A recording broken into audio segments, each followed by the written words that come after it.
Hello everybody, and welcome back to yet another exciting figure review. Tonight we're taking a look at a bit of a retro one. This is the Godzilla 1998 Godzilla figure from Trendmasters.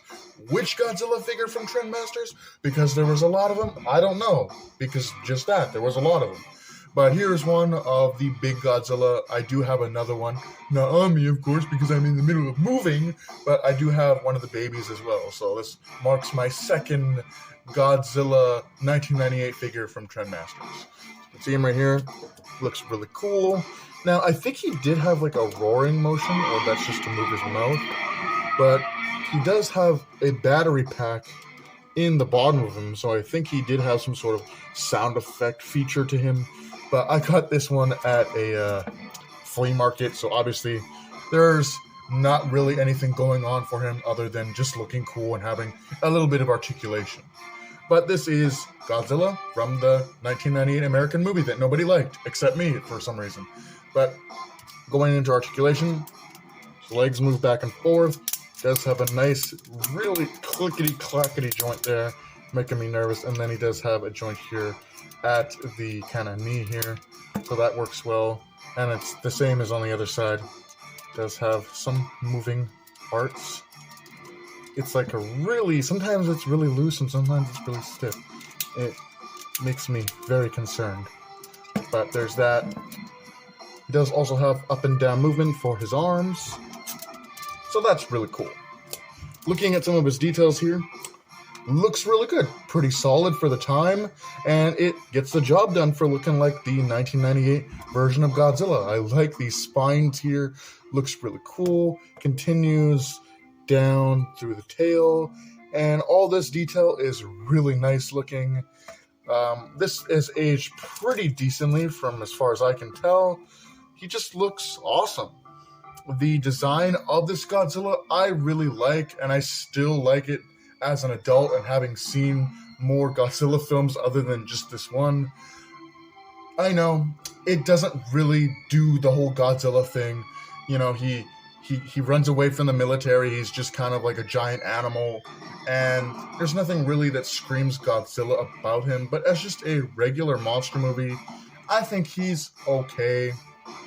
And I think he deserves some love too. It's a really cool monster design, but it just really isn't Godzilla as a character. It's just a giant mutated iguana. But I guess we'll go into some size comparisons. First up for comparison, here is Godzilla 1998 from Trendmasters, next to Godzilla -1 from Banpresto. Looks really cool. You can see the most hated Godzilla ever, and the most loved Godzilla ever. Next up for comparison, here is the Godzilla 1998 Trendmasters Godzilla figure, next to a Godzilla and Kong the New Empire Battle Roar Godzilla Evolved from Playmates. And he has some standing problems, to say the least. But you can see the two figures here, and they look really cool. And lastly, here is the 1998 Godzilla from Trendmasters, next to a Godzilla Singular Point Godzilla Ultima with Atomic Breath Funko Pop. You can see how they compare to one another. All things considered, I know why this creature gets hate, but to me, it's just a big, cool, giant, mutated lizard iguana monster. I love it. I think it's cool. And as my first dive, and a lot of people's first dive into Godzilla, I think it gets the job done. Yeah, as an adult, I realize that it's really not a good version of Godzilla, but as a standalone monster or kaiju, I think it's really cool. I love the more dinosaur look to it. I love how humanoid it looks in some parts, and then how monstrous and lizard-like it looks in others.